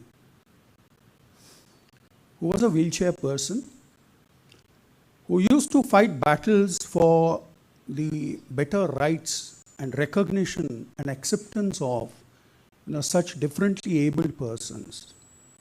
And one of his matter was listed in court number, perhaps I think court number 4 in Supreme Court. And in those days, there was no ramp which could enable a person who is on a wheelchair to enter the Supreme Court. There are stairs at some levels. So he was physically lifted and brought to the court. And the first grievance which that gentleman made before the court was that why can't the apex court, the highest court of this country, have the facility where a person like me can come to the court with dignity? That is something which at that juncture both the judges, they were just speechless. It was as if that, yes, there is a wrong, there is an infraction, there is a difficulty, there is something which we are guilty of. And that's how the eyes get opened. This legislation which has been brought about is a beautiful piece of legislation which must owe its existence to 2006 UN Convention.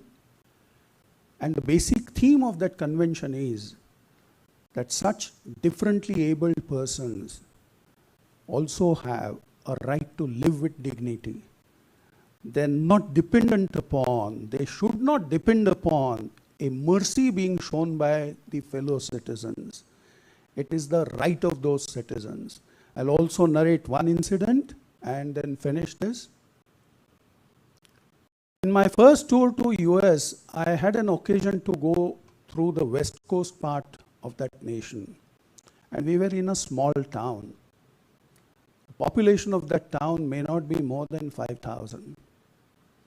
But we wanted to board a public bus. So me and my wife, we were in that bus. And the bus stopped at a particular point where a person in a wheelchair was waiting for the bus. And this I'm saying about 25 years back. The driver stopped the bus. The bus had there was the part of the floor could actually flip off and take the shape as a ramp. It became a ramp, and that person came out and sort of, his wheelchair then entered the bus. He entered the bus with that dignity. It was not as if that somebody had to lift him and put him in the bus.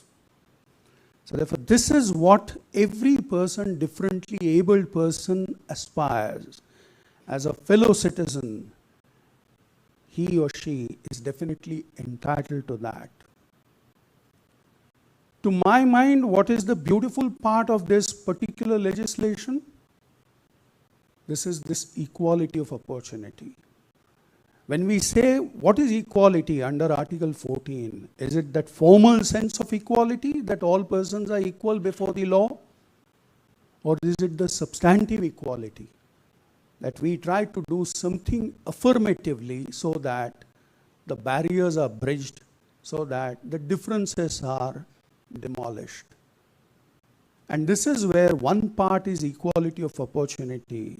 The other part which also came up in today's discussion was,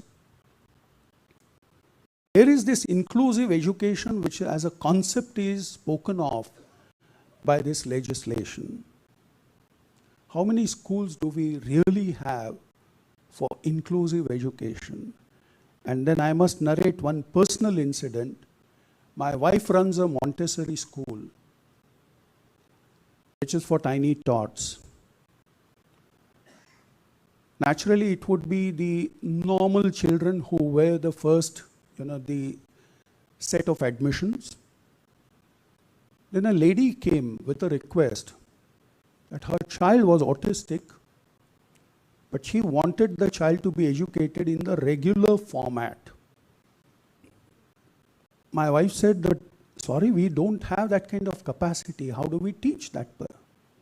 She said, I'm willing to bear all the expenditure for a special educator, but I want my child to be educated along with all the able-bodied or otherwise able persons. I don't want my child to be weaving baskets, all through his life. I want my child to be given the same status as any other member of the society.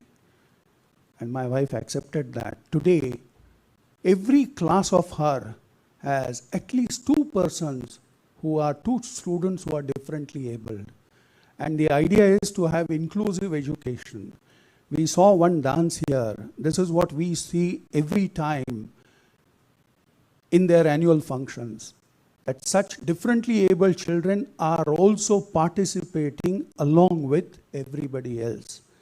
And that will be the ideal society where we have inclusiveness to the extent possible, give them everything, not as a charity or as a mercy, as their right as a citizen, as their right as a human being. If that is something which is done, we as members of the society perhaps can say that we have succeeded in our mission. Thank you so much.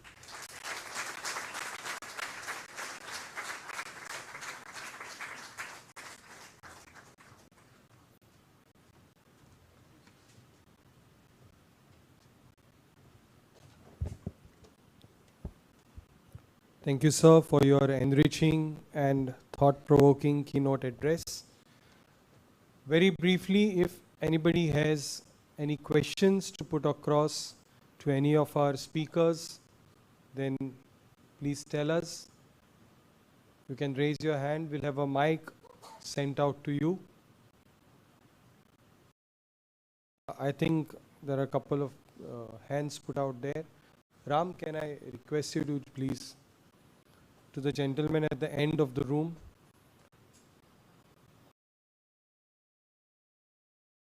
Just take 3 or 4 questions and we'll conclude.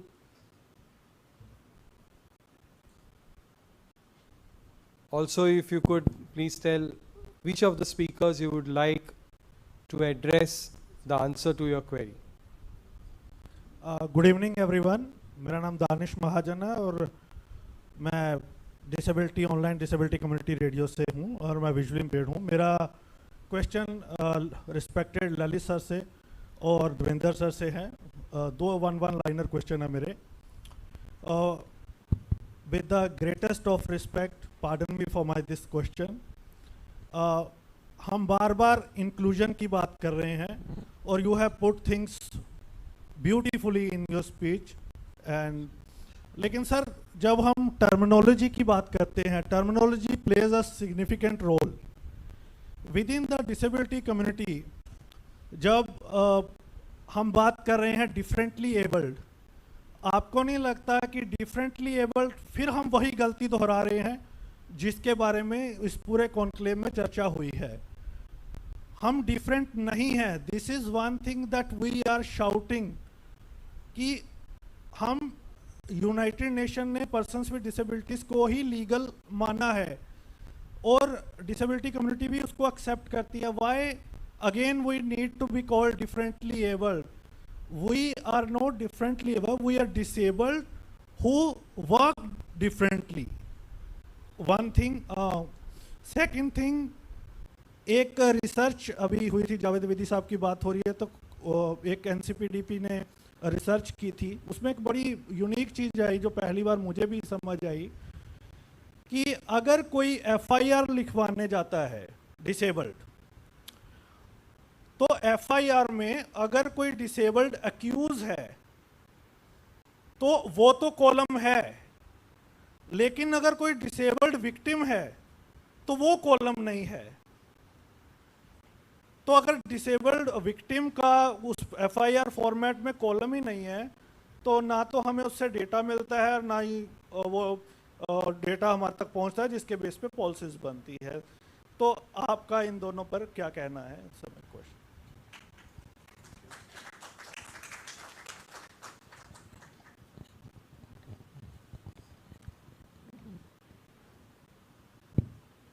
I heard the question. Hello. I heard the question. You are right. What is there in a name? A rosewood smell, as sweet, whatever you may call it, correct? So therefore the qualities don't change. What we do is, it's not as if we are trying to label somebody and then segregate it from the rest of the society. It's only for the purposes of identification, just as what the querist put it this way, that why can't in the FIR there be a column for a differently abled person who is a victim? Correct? Similarly, it is only a nomenclature which has been used just to identify persons belonging to that particular category. It is not to put them in a differential way to segregate from rest of us. So therefore, that's what my answer could be to your question. Inclusiveness is something where we consider them to be as part of the society as we are. And that is the idea of inclusiveness.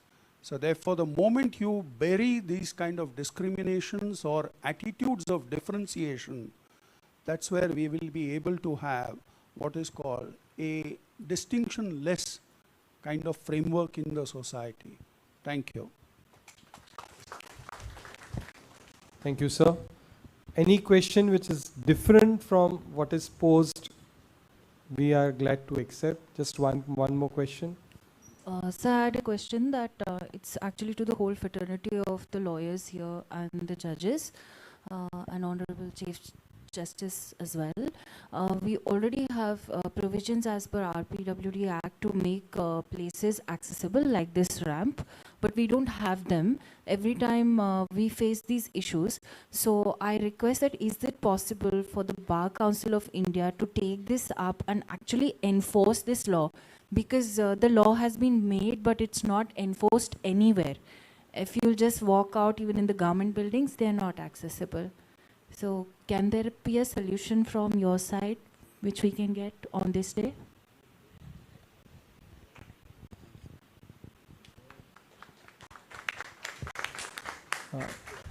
I think in the state of Goa, this issue has been redressed, and the government has already ensured and passed laws also that all state-run buildings should be enabled and friendly to all such brethren. And I think it's across almost all institutions, whether it's educational, public premises, that this law is actually enforced in the state of Goa. That's as far as I have noticed. Anybody else has a different view can, of course, share it. Any other? Just one last question. I'm sorry, sir. It's okay. Oh, yes. Just one last question. Sir, okay. Yeah, sure.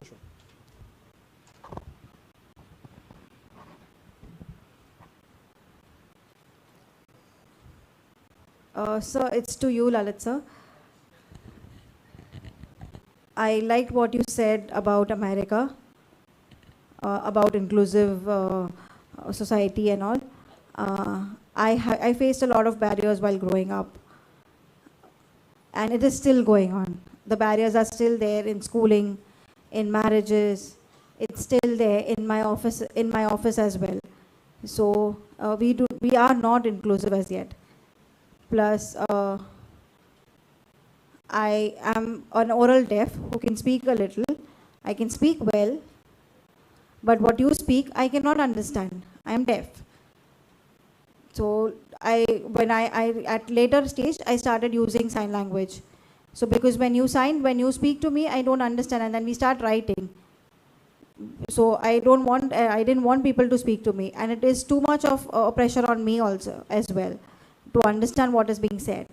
So there are a lot of inclusiveness issues, barriers that are still there in the society in India. So what alternative can you give us?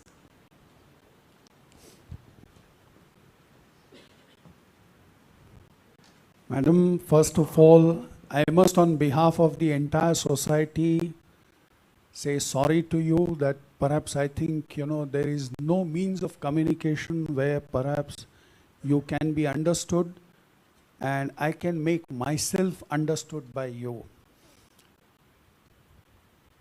I'll only tell one of the incidents which happened today. The moderator told us that we learn so many languages.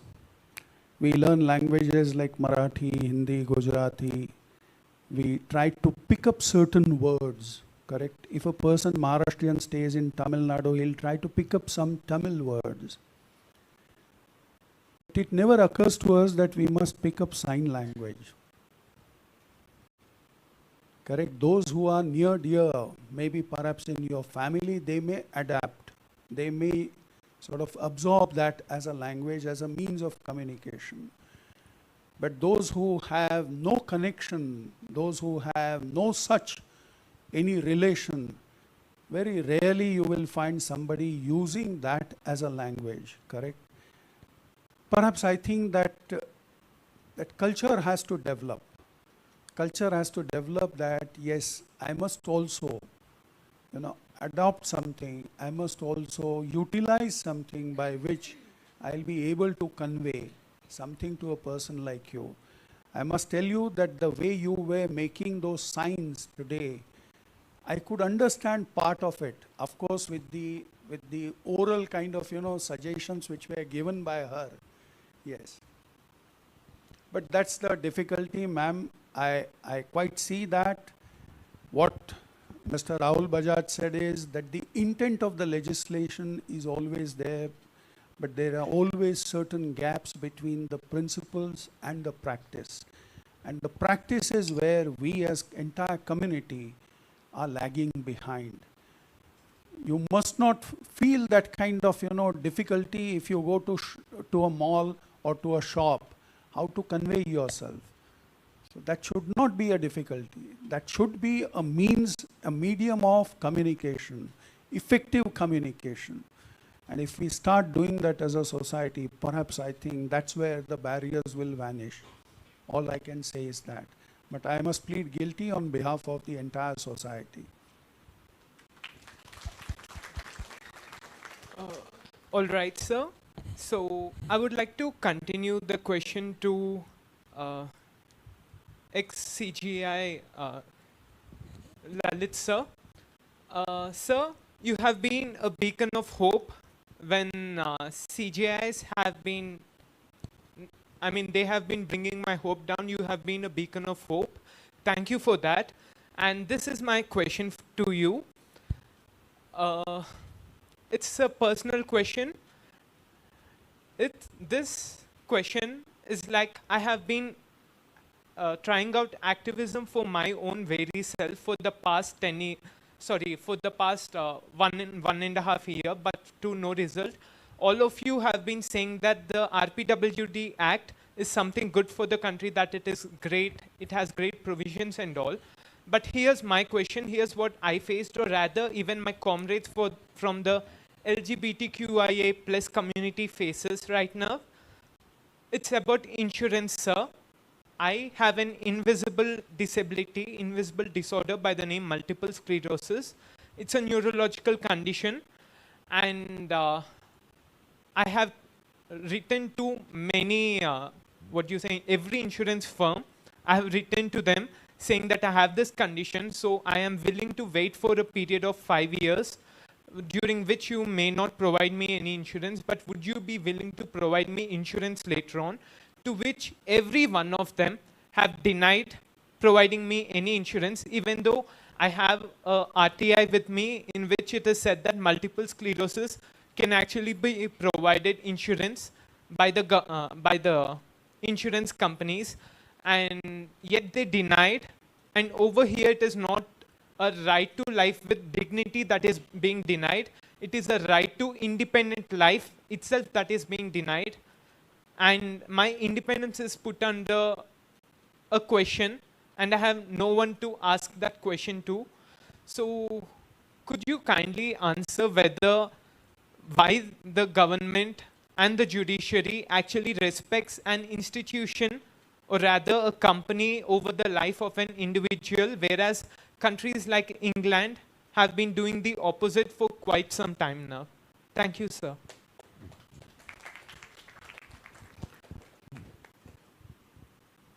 See, yours is a genuine problem. I understand that. I can't say that the insurance companies are right. They are obviously wrong. Insurance is a matter of contract between two parties. But on a normative level, such an approach which has been adopted by the insurance companies is definitely not acceptable, correct? Under the legislation, there is an element which is called access to justice, which has been assured so far as all these persons who are differently abled are concerned. There is also a certain role which has been given or ascribed to NALSA or the legal services authorities. So perhaps, you have received negative answers from some of the insurance companies. You should take up this matter. All I can say is that. Take up this matter through the auspices of NALSA, and perhaps I think a solution can be found. Merely saying that insurance companies are in the wrong is not going to give you a solution or succor. The solace or succor will be there only when there is an effective kind of response coming from the insurance company. Most of these insurance companies are in public sector, like for instance GIC, NIC and so on and so forth. So they are all amenable to the writ jurisdiction of the High Court, correct? So therefore, perhaps all that I can say is, I have no words to express myself that why you are actually getting cornered like this, and why should you be encountering difficulties like this. But perhaps the solution would be in the form that I think you can take the services of NALSA and then approach a court of law. And all I can say is that I have sincere hope, every hope, that perhaps I think your case is bound to succeed in case it enters the annals of court of law. Thank you so much. We are running out of time, and I'm sorry we won't have time to take more questions as there are some further commitments now. Well, friends, all good things have to come to an end, and as also this event. And I've been given the task of now rendering the vote of thanks. At the outset, I would express our gratitude to Honorable Sri Justice Lalit, former Chief Justice of India, for taking time out and coming here and addressing this gathering, as also volunteering to answer all the questions. Gratitude to our Chief Justice, Honorable Sri Deven Kumar Upadhyay, for gracing the occasion, being one of the speakers for today. Also express our gratitude to the Honorable High Court of Bombay under the aegis of Sri Justice Sonak, the other judges of the Honorable High Court, in providing all the assistance and facility in organizing this event. I also extend my gratitude to the Goa High Court Bar Association under the leadership of Sri Coelho Pereira and all the members of the association in helping in organizing this event. No words can describe the effort of the State Commission for Persons with Disabilities under the leadership of Guru Pavaskar for organizing this entire festival in the state of Goa. Thank you, Guru, for having this event in Goa and for making this a great event in the state of Goa. A big thank you to the Goa State Legal Service Authority and its member secretary, Ms. Vijaya Ambre, for taking all the trouble in organizing this event in association with the Goa High Court Bar Association and Mission Accessibility before this gathering today. Also, I extend my gratitude to all the senior advocates, the advocates from the different sections of Goa, all the students from the law colleges, honorable district judges, judges of the civil and criminal court, the registrars of the high court, the district court who are present here today. I would also like to express my gratitude to all the invitees who are present here today. A special word of gratitude to the students of Astha Anand Niketan who performed the welcome dance for us. My gratitude goes out to the media, the electronic and print media. Gratitude to all those who have attended today's evening. Pardon me if I have missed out anybody in this August gathering in expressing my gratitude to you. A big word of thank you to the Goa High Court Bar Association in entrusting this responsibility of conducting this event today evening. Thank you, sir. I would also express my gratitude to the two speakers for today evening, Shri Rahul Bajaj and Shri Amar Jain, for giving us wonderful insights and thought-provoking issues raised across today's evening. And last but not the least, I will say thank you and express all of us to put a round of applause to all the interpreters who are present here today, who've helped us in communicating your sentiments to us and our sentiments to you. That's all I can say. Please rise for the national anthem.